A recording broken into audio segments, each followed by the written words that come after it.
क्या हुआ? जी, the East India Company had been wound up shortly after the events of 1857. At least that is what history books said. Yet here it was not only alive but flourishing.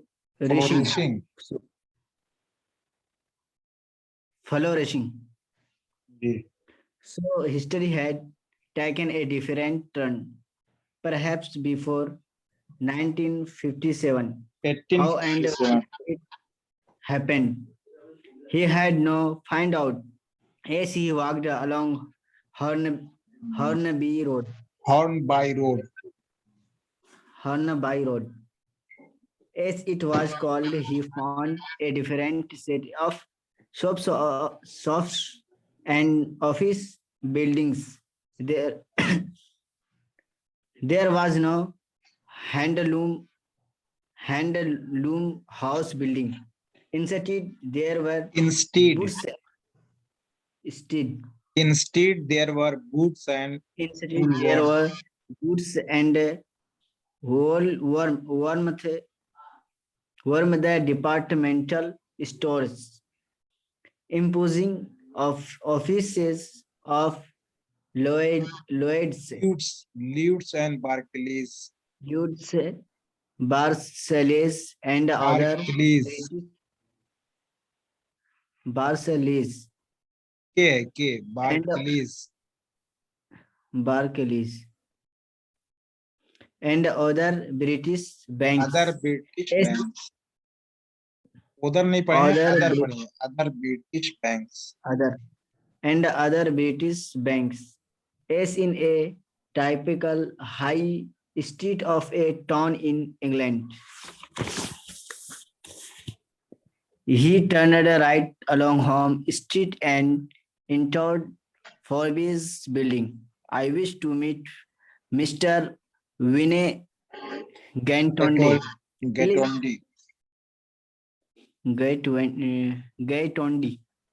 Please, he said to the English receptionist.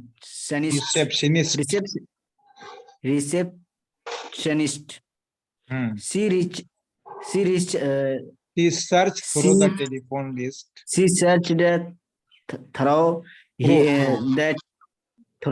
the telephone list, the staff list, and then through the directory of employees of all the branches of the firm.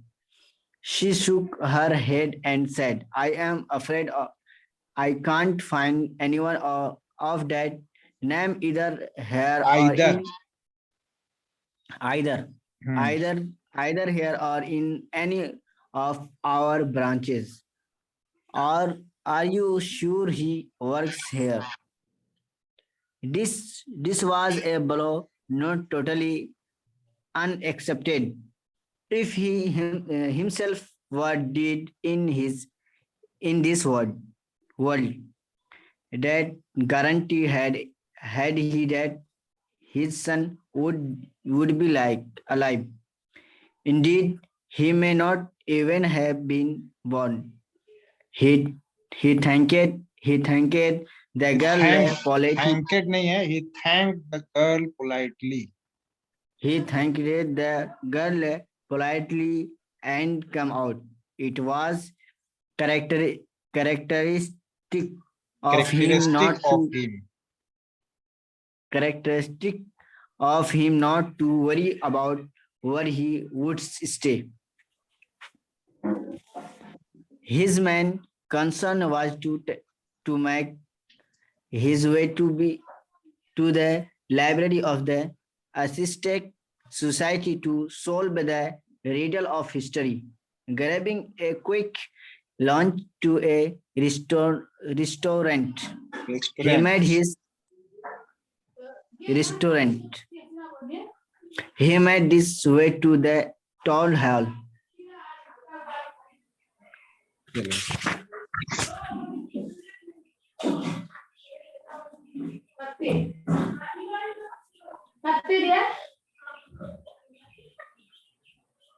Okay, ऊपर के paragraph में कल हम लोगों ने ये पढ़ा था कि जिस ट्रेन से प्रोफेसर गेटोंडे बम्बई गए थे, उसमें उनके साथ हमसफर एक खान साहब थे। खान साहब और वो मिस्टर गेटोंडी दोनों मुंबई विक्टोरिया टर्मिनस पे उतरे थे, और उतरने के बाद स्टेशन से जब बाहर आए तो गंगा दर्पण के सामने एक ऐसी बिल्डिंग मिली जिस बिल्डिंग पे ईस्ट इंडिया कंपनी या headquarters of east India company लिखा हुआ था।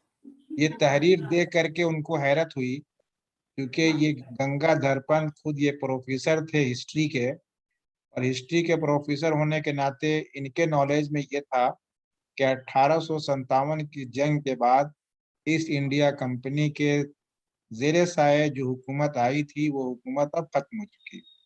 लेकिन जब उनका नाम देखा, हेडक्वार्टर्स वगैरह देखा, और सिर्फ हेडक्वार्टर के नाम ही नहीं देखे बल्कि ये देखा कि तो तरक्की पे हैं, उनके दुकानें हैं, उनकी मार्केट है, उनकी ऑफिसेज और बिल्डिंग है यहाँ पे, तो उनको हैरत हुई। उसी हैरत का इजहार इन अल्फाज में वो करते हैं, prepared as he was for many shocks. Shocks का मतलब सदमा या हैरत करना। तो कहते हैं बहुत सारी हैरतों के लिए वो तैयार होने के बावजूद, प्रिपेयर्ड वो तैयार थे, as he was for many shocks, कि उन्हें बहुत सारे शौक्स या हैरत उन्हें होगी। तो उसको अपने अल्फाज में कहें, बहुत सारे हैरत इस्तेजाब के लिए तैयार होने के बावजूद professor Gaitonde had not expected this. Professor Gaitonde को इस बात की उम्मीद नहीं थी, यानी उनको ये था कि बहुत दिनों के बाद मैं मुंबई जा रहा हूँ, तो मुंबई में बहुत सारी तब्दीलियां आ चुकी होंगी और बहुत सारी अजीबोगरीब चीजें हमको मिलेंगी जिसपे मुझे हैरत होगी। लेकिन उस उतनी उम्मीद के बावजूद भी उन्हें इस बात की उम्मीद नहीं थी कि मुंबई में ईस्ट इंडिया कंपनी के दफ्तर और उनके ऑफिसेज और बिल्डिंग बनी होंगी। कहते हैं बहुत सारी हैरत इस्तेजाब की तैयारी के बावजूद प्रोफेसर गेटेंडो प्रोफेसर गेटेंडो को इस बात की उम्मीद नहीं थी। The East India Company had been wounded up shortly after the events of 1857।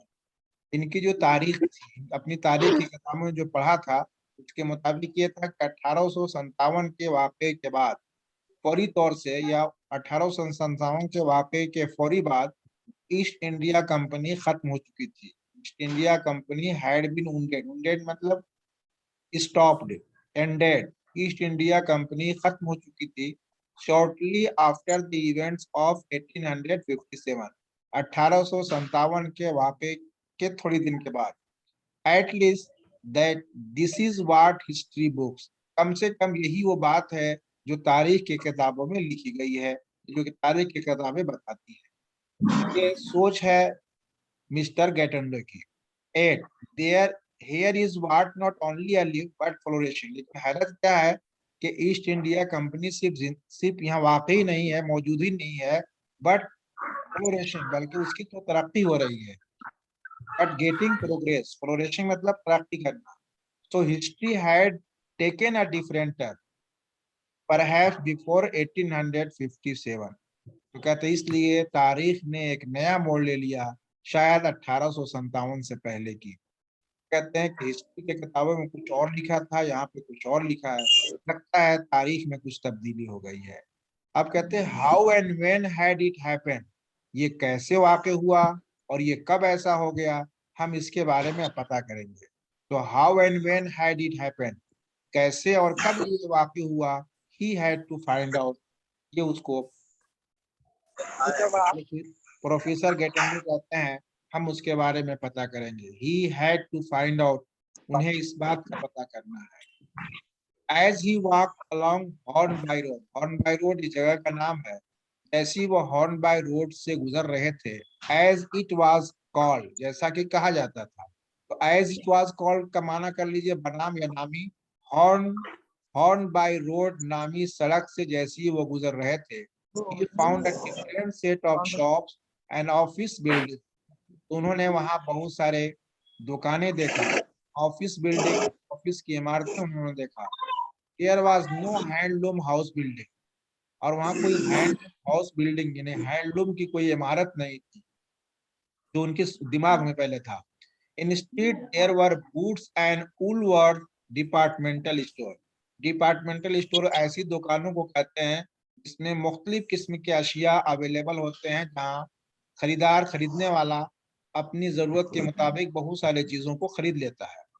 तो जैसे कपड़े की एक दुकान हो तो सिर्फ कपड़ा ही मिलेगा, लेकिन डिपार्टमेंटल एक मखसूस किस्म की दुकान नहीं, बल्कि उसमें डिफरेंट टाइप्स की चीजें अवेलेबल हों, उस उनको बोलते हैं departmental store.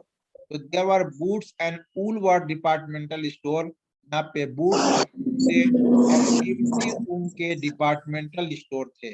Imposing offices of Lloyds and Barclays, ये दोनों ऑर्गेनाइजेशन है, और ल्यूट्स एंड बार्कलीज की बड़ी बड़े ऑफिसेज थे, एंड अदर ब्रिटिश बैंक्स, और बरतानिया के दूसरे बैंक भी वहां मौजूद थे। As in a typical high street of a town in England, मतलब बंबई में घूम रहे थे, लेकिन वो ऐसा लग रहा था जैसे इंग्लैंड के शहर का कोई एक मशहूर राह हो, या मशहूर रास्ता, या मशहूर सड़क हो। As in a typical high street of a town in England, यानी इंग्लैंड के एक शहर का एक मशहूर एक रास्ता है, वो रास्ता ऐसा मालूम हो रहा था जैसे इंग्लैंड के शहर का एक मशहूर रास्ता हो। It turned right along Home Street and enter Forbes building। ये फोरबेस कपड़े की दुकान है, या जहाँ ये इस तरह की फैक्ट्री हो जहाँ कपड़े वगैरह की तैयारी होती हो। It turned right along Home Street, वो होम यानी होम स्ट्रीट मतलब मेन स्ट्रीट से दाहिने की तरफ मुड़ा, एंड फोरबेस की इमारत में दाखिल हुआ। अब फोरबेस बिल्डिंग के अंदर उसका कोई दोस्त या उनके जानने वाले कोई काम करते थे पहले, तो उस बिल्डिंग में जा करके उनके बारे में वो पता करना चाहते हैं। I wish to meet mister Vinay Gaitonde please, he says to the English receptionist. Receptionist उस बंदे को कहते हैं जो मेन ऑफिस यानी रिसेप्शन ऑफिस में बैठता है, यानी इस्तकबालिया रूम में, जो लोगों को आने जाने वालों के बारे में इंफॉर्मेशन देता है, या कोई इंफॉर्मेशन चाहता है तो उसको उसके मुताबिक उनकी क्यूरी या उनके सवाल के मुताबिक उसका जवाब देता है। तो उस रिसेप्शनिस्ट रूम में जाने के बाद मिस प्रोफेसर कहते हैं, मैं मिस्टर विनय गटेंडो से मिलना चाहता हूँ। अब जो ऑफिस में बैठी हुई लेडी थी, वो lady she search through the telephone list, the staff list, and then through the directory of employees of all the branches of the firm. फिर रिसेप्शनिस्ट जो थी यानी जो लेडी थी, वो लेडी टेलीफोन लिस्ट को चेक किया, क्या इस नाम का बंदा कोई है या नहीं। स्टाफ की जो लिस्ट बनी हुई थी उस लिस्ट को चेक किया। Then through the directory of employees of all branches of the firm, और उस फॉर्म के जितनी भी शाखाएं थी, जितनी शाखें थी, तमाम शाखों तमाम ब्रांचेस के जो मुलाजमीन की एक डायरेक्टरी बनी हुई थी, उस डायरेक्टरी को चेक किया। लेकिन इन तमाम को चेक करने के बावजूद मिस्टर विनय गेटेंडो का नाम उन्हें नहीं मिला। तो शी shook her head, तो उन्होंने अपना सर हिलाया और said और कहा, I am afraid I can't find anyone of that name either here or in any of our branches। कहता है कि मुझे अंदेशा है कि मैं किसी ऐसे नाम को मैंने नहीं पाया, न तो यहाँ अपने इस फॉर्म के अंदर, न तो इस फॉर्म के अपने किसी ब्रांच के अंदर। Are you sure he works here? अब उससे सवाल करती हैं वो कि क्या आपको यकीन है कि वो यहीं पे काम करते हैं? जब ये कहा कि are you sure he works here, तो कहता this was a blow not totally unexpected. फिर तो उनको और हैरत हुई, और हैरत होने के बाद कहते हैं नॉट टोटली अनएक्सपेक्टेड, और बिल्कुल ये गैर मुतवक्का भी नहीं था, यानी ऐसी कुछ उनको उम्मीद भी थी। फिर आगे एक इमेजिनेशन है, उनका एक तस्वुर है कि if he himself were dead in this world, अगर वो खुद इस दुनिया में मर गए, इस दुनिया में नहीं रहे, तो what guarantee had he that his own his son would be अलिव, तो इस बात की क्या जमानत है कि उनका लड़का अभी जिंदा होंगे। Indeed he may not even have been born, ऐसा भी हो सकता है कि उनका लड़का ही ना हो, तो खुद तो खत्म ही हो गए हैं, और ऐसा भी हो सकता है कि उनका लड़का भी खत्म हुए हो, और ये भी हो सकता है कि उनके लड़के हो ही ना।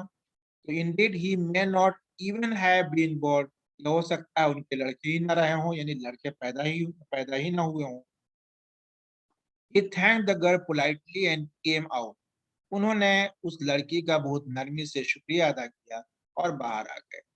It was characteristic of him not to worry about where he would stay. अब इनकी खूबी थी कि वो कहाँ ठहरेंगे, इसके बारे में उनको कोई फिक्र नहीं थी। So it was characteristic of him not to worry. इसका माना आप यूं करें, उनको इस बात की कोई फिक्र नहीं थी कि वो कहाँ पे ठहरेंगे, कहाँ वो क़याम करेंगे, क्योंकि उनका एक दोस्त था, वो दोस्त भी नहीं मिला। So his main concern was to make his way to the library of the ascetic society to solve the riddle of history. लेकिन जो उनको मेन बात थी जिनको वो करना था, his main concern, उनकी जो तवज्जो था वो किस पे, was to make his way to library of the ascetic society. ascetic society के तहत जो लाइब्रेरी थी, उस लाइब्रेरी में जाना उनका मेन मकसद था। किस लिए? to solve the riddle of history.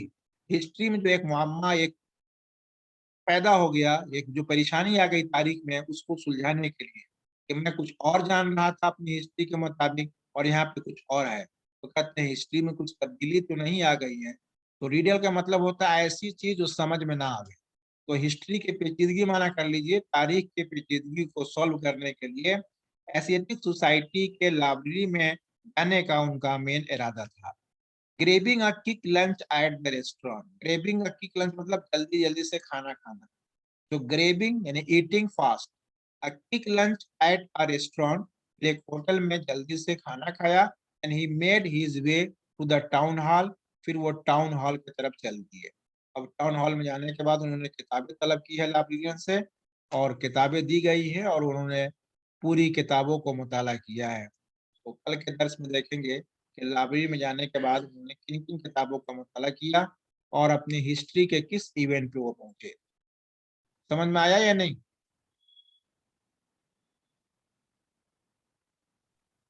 भाई जी लोग बोलो, आया? जी समझ में आ रहा है। जी जी पढ़े? यस सर, समझ में आ रहा है। माशाल्लाह। चले एक दो पैराग्राफ और पढ़ लेते हैं, टाइम तो बचे। हाँ ज्यादा हो जाएगा, 2-3 पैराग्राफ पढ़ते हैं। As to his relief, the town hall was there. जी हाँ, उनको इत्मीनान और सुकून के खातिर टाउन हॉल वहां था। टाउन हॉल वहां देख करके उनको इत्मीनान हुआ, क्योंकि बहुत सारी चीजों में तब्दीली हो गई थी, लेकिन टाउन हॉल जहाँ पे पहले था वहीं पे था। इसलिए कहते हैं yes to his relief the town hall was there, उनको इत्मीनान हुआ कि टाउन हॉल वही था। And it did house the library, और उनके अंदर एक लाइब्रेरी भी थी। लाइब्रेरी का एक हाउस था, यानी लाइब्रेरी थी उसके अंदर।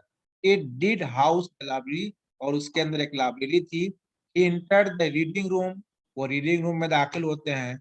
Asked for a list of history books including his own, फिर वो लाइब्रेरियन से तारीख की किताबों के लिस्ट मांगते हैं, जिस लिस्ट में उनकी खुद अपनी लिखी हुई किताबें भी शामिल थी।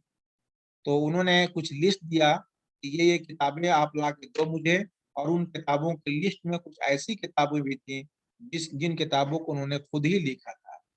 His 5 volume duly arrived on his table. Volume का मतलब जिल्द, ड्यूली का मतलब मुनासिब तरीके से, अच्छे ढंग से। फिर 5 जिल्दें, तारीख की 5 जिल्दें उनके टेबल पे पहुंच गई या उनको रख दिया गया। He started from the beginning, और फिर उन्होंने आगाज से पढ़ना शुरू किया। अब जिल्द अव्वल वॉल्यूम 1 यानी जिल्द अव्वल में he took the history up to the period of Ashoka, Ashoka बादशाह गुजरे हैं। तो पहले पीरियड में उन्होंने अशोका पीरियड की तारीख को पढ़ा। वॉल्यूम 2 के अंदर समुद्रगुप्ता को पढ़ा। वॉल्यूम 3 में मोहम्मद गौरी की तारीख पढ़ी।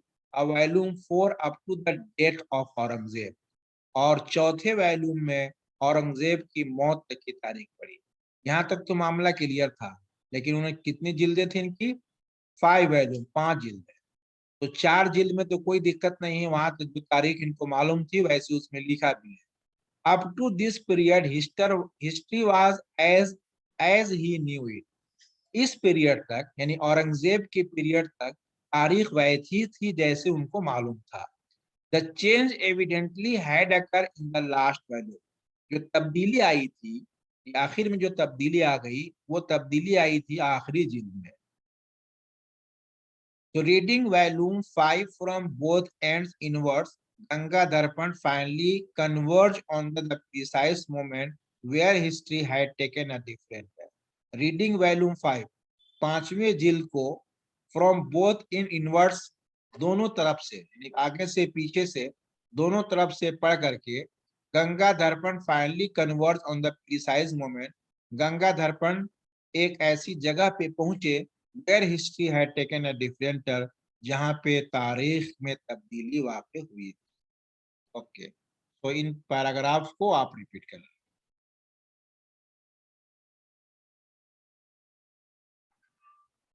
ओके, अल्लाह हाफिज। खुदा हाफिज। सर जी बोले। ये गुज़िश्ता इसकी तरह चश्मा की तरह अगर वो कुछ खास वर्ड अगर बता माना के साथ अगर टाइपिंग करके भेज देते अच्छा होता।